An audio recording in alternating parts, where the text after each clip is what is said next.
Normas para la redacción de casos clínicos. 1. Gualberto Buela Casal. 2. Y Juan Carlos Sierra. Universidad de Granada, España. Resumen. En este trabajo se hace una propuesta de las normas que se pueden seguir para la redacción de un caso clínico dentro del contexto de la evaluación y tratamiento psicológico en el modelo cognitivo-conductual. Se proponen 12 apartados que permiten una mejor descripción y comprensión del caso. Resumen, identificación del paciente, análisis del motivo de la consulta, historia del problema, establecimiento de las metas del tratamiento, análisis y descripción de las conductas problema, estudio de los objetivos terapéuticos, selección del tratamiento más adecuado, selección y aplicación de las técnicas de evaluación y resultados obtenidos en esta fase, aplicación del tratamiento, evaluación de la eficacia del tratamiento, seguimiento y observaciones de cualquier tipo que ayuden a la descripción del caso. Introducción. Los autores disponen habitualmente de una gran variedad de normas para la publicación de trabajos científicos, bien sean investigaciones básicas o aplicadas. Sin embargo, las normas convencionales no tienen en cuenta los casos clínicos. De hecho, los psicólogos clínicos que intentan publicar estudios de casos se encuentran con la dificultad añadida de lo que supone publicar en una revista científica con la ausencia de normas específicas para este tipo de publicaciones. Quizá esta sea una de las razones que contribuya a que los psicólogos clínicos sean reticentes a publicar casos. Este mismo problema se encuentra en los revisores de las revistas, quienes reciben unas normas por parte de la dirección de la revista que difícilmente se pueden adaptar a la evaluación de los casos clínicos o estudios de casos. Los estudios de casos son una de las metodologías utilizadas en la investigación en psicología. Véase Montero y León, 2002. Y sin duda una de las más útiles desde el punto de vista aplicado, pues permite que los clínicos puedan transmitir sus experiencias de una forma sistemática y que otros psicólogos puedan entenderlas y discutirlas, lo que sin duda contribuye al acercamiento entre teoría y práctica de la psicología clínica. Los investigadores de la psicología clínica necesitan conocer las experiencias de los psicólogos clínicos profesionales, y estos necesitan las directrices de los investigadores para planificar su actividad profesional y comunicarla en términos estándares para que sea comprensible en la comunidad profesional. La ausencia de unas normas específicas para la redacción de los estudios de casos quizás sea una de las causas que explican la mínima participación de psicólogos clínicos profesionales en las publicaciones de estudios de casos. Otra razón importante es la ausencia en muchas revistas de psicología aplicada de una sección de estudios de casos. Este artículo pretende paliar las deficiencias comentadas anteriormente, para lo cual se ofrecen unas normas o directrices para la redacción de los estudios de casos. Aunque las normas que se proponen se ajustan preferentemente al proceso que se sigue en las intervenciones psicológicas en el modelo cognitivo-conductual. Véase Buela Casal, Verdugo y Sierra, 1997. Godoy, 1996. En mayor o menor medida pueden ser útiles a otros modelos de intervención psicológica. Es evidente que no todos los casos clínicos pueden ajustarse fielmente al esquema aquí propuesto. Sin embargo, el hecho de seguir estas normas en la medida de lo posible sin duda contribuye a una mejor exposición y comprensión del caso. Normas a seguir en la redacción de los estudios de casos en psicología clínica. A continuación se hace una propuesta de los pasos que se deben seguir para la redacción de los estudios de casos. Además de una descripción de cada fase, se recomienda una bibliografía específica que sirve de consulta o asesoramiento para una mejor aplicación de estas normas. La tabla 1 muestra estas fases. Pasos a seguir en la redacción de un caso clínico. Título del caso. Psicólogo. Centro. Resumen. Identificación del paciente. Análisis del motivo de la consulta. Historia del problema. Establecimiento de las metas del tratamiento. Análisis y descripción de las conductas problema. Estudio de los objetivos terapéuticos. Selección del tratamiento más adecuado. Selección y aplicación de las técnicas de evaluación y resultados obtenidos en esta fase. Aplicación del tratamiento. Evaluación de la eficacia del tratamiento. Seguimiento. Especificar si se realizó y en qué periodos. Observaciones. De forma resumida se presenta el caso con los datos de la evaluación, selección del tratamiento, tipo de tratamiento, número de sesiones, resultados obtenidos, seguimiento, etc. Este resumen debe tener entre 200 y 250 palabras. En el resumen es necesario además hacer explícito que se trata de un estudio de caso según la clasificación propuesta por Montero y León, 2002. Identificación del paciente. Debe indicarse la edad, sexo, estado civil, hijos, profesión, nivel de estudios, nivel sociocultural económico, procedencia geográfica, así como cualquier otro aspecto de interés que ayude a entender las características de la persona. Se puede incluir además un genograma de la familia en el que se indica con quién vive cada miembro, pues el contexto interaccional o socioafectivo, familiar, en el que ocurre el problema puede ser muy relevante. Análisis del motivo de la consulta. Aquí se describe el problema que plantea el paciente y lo que interpreta el psicólogo. En ocasiones el paciente no sabe muy bien cuál es el problema. En esta fase se recoge información acerca de antecedentes relevantes del problema y sobre la sintomatología descrita por el paciente a nivel cognitivo, fisiológico y motor. Para más información, véase Bruch y Meyer, 1996. No obstante, no solo hay que centrarse en el problema, pues también es importante analizar la demanda del paciente y la resistencia al cambio. Feixas, Sánchez, Lazo y Gómez Jarambo, 2002. Historia del problema. Se debe detallar el origen del problema, cuándo inició y en qué circunstancias, cómo evolucionó y cuándo y por qué comenzó a ser desadaptativo para el paciente. Para una mejor comprensión de la situación también es importante la historia de la persona, pues algunos acontecimientos vividos como situaciones familiares, divorcio, adopciones, emigración, enfermedades, problemas anteriores y su tratamiento, abusos, etc., pueden ayudar a comprender no solo el problema sino a la persona. La historia del problema debe centrarse más en la situación problemática que en el problema concreto. Es importante una descripción amplia y global de toda la situación, ya que es poco frecuente que el problema sea muy específico. Análisis y descripción de las conductas problema.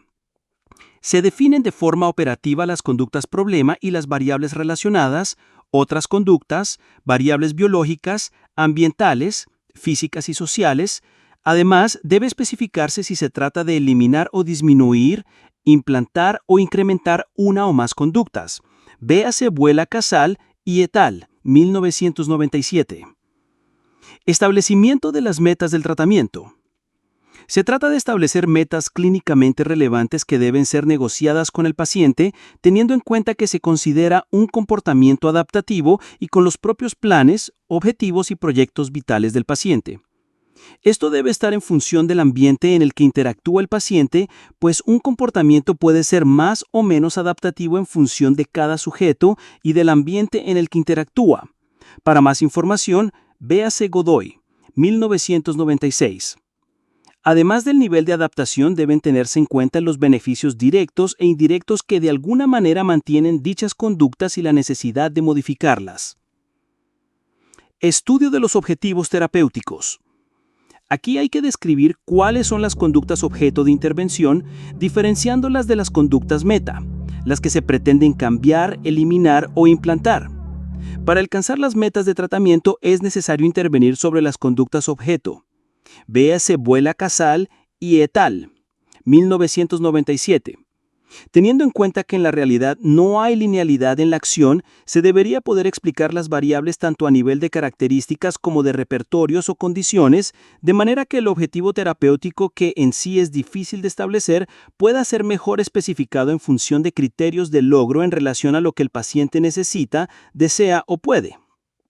Esto plantea el principio de realidad, que por supuesto condiciona todo el método de aplicación y influye en el rigor metodológico. Selección de los tratamientos más adecuados. Especificar qué tipo de tratamiento se considera más adecuado para el caso en concreto y en función de qué se ha seleccionado. Estrategia de conducta clave. Se trata de intervenir sobre una conducta muy relacionada con la conducta problema, y ello hasta tal punto que modificando la conducta clave, se modifica la conducta problema. Vuela Casal et al. 1997. Puede ser útil y preciso para cierto tipo de problemática o cierto tipo de intervención. Su aplicación dependerá de la situación problemática y de las condiciones individuales y particulares de cada caso. Selección del tratamiento más eficaz para cada trastorno. Esto se establece en función de estudios clínicos que siguen un protocolo estandarizado y riguroso de laboratorio que garantiza la validez interna. Selección del tratamiento más efectivo para cada trastorno.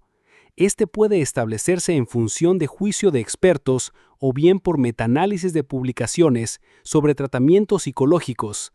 En estos se potencia la validez externa, pues se estudia la efectividad de las técnicas en situaciones clínicas habituales y no de laboratorio.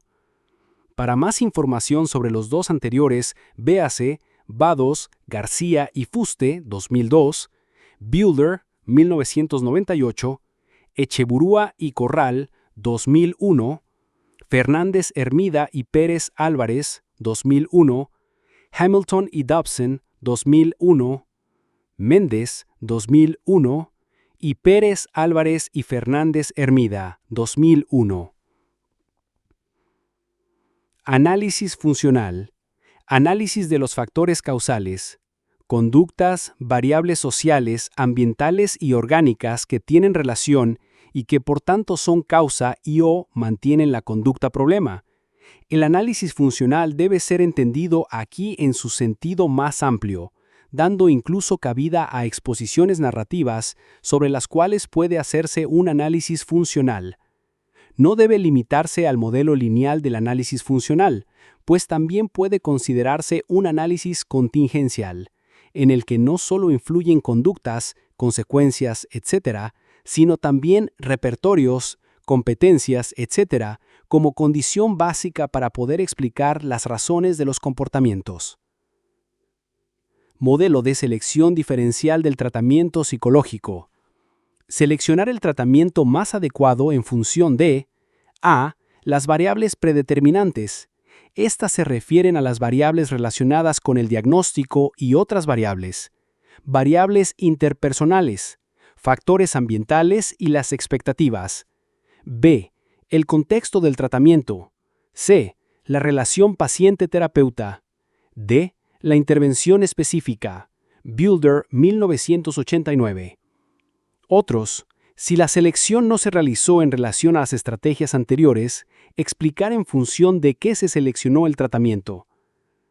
Explicar además el motivo por el que se selecciona un determinado procedimiento, mejor conocimiento de la técnica por el terapeuta, menor costo económico y/o de tiempo, se adapta mejor al tipo de paciente, etc.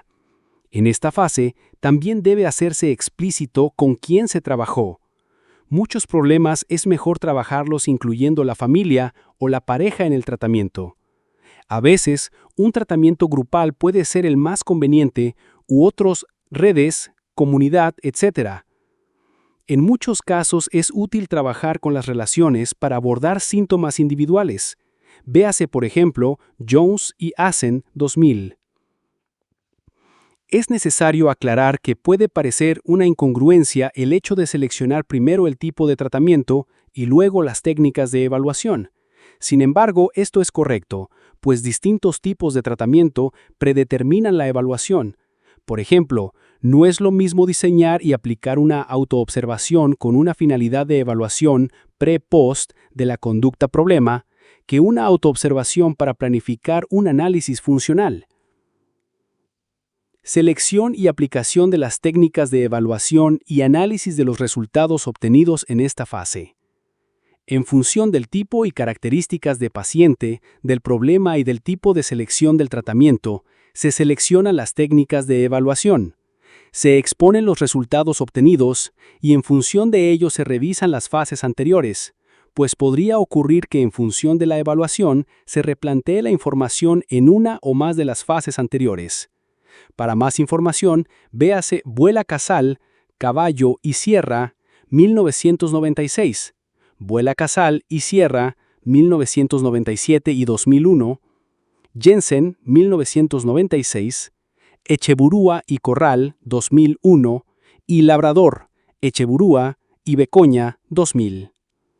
Aplicación de los tratamientos. Explicar en qué consistían las sesiones, número de sesiones y su duración.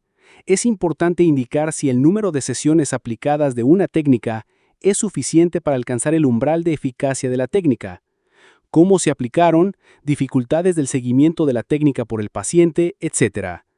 Si se aplicó más de una técnica, explicar si se aplicaron secuencialmente o de forma combinada. Para más información, véase Vuela Casal y Sierra 2001, Labrador, Echeburúa y Becoña 2000 y Olivares y Méndez 2001. Evaluación de la eficacia y/o efectividad de los tratamientos. Aquí se deben utilizar dos criterios para ver si el tratamiento fue eficaz y/o efectivo. A. Las diferencias con respecto a la línea base de las variables meta, y B. Si se alcanzaron las metas de tratamiento y, en caso negativo, plantear posibles explicaciones y recomendaciones a seguir para alcanzarlas. Puede ser útil incluir un cronograma de actuación que explique las áreas trabajadas, técnicas empleadas y la secuencia de las sesiones de trabajo. Véase Echeburúa y Corral, 2001, González, Machado, Sierra y Vuela Casal, 1996. Seguimiento. Especificar si se ha realizado y en qué periodos.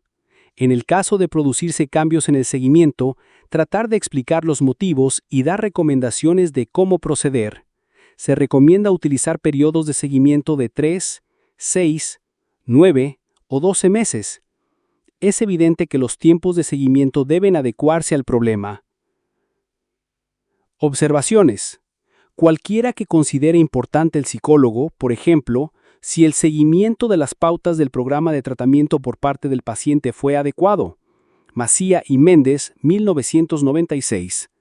También debe comentarse cómo evolucionó el trastorno y el tratamiento con respecto a lo que se plantea en los estudios publicados.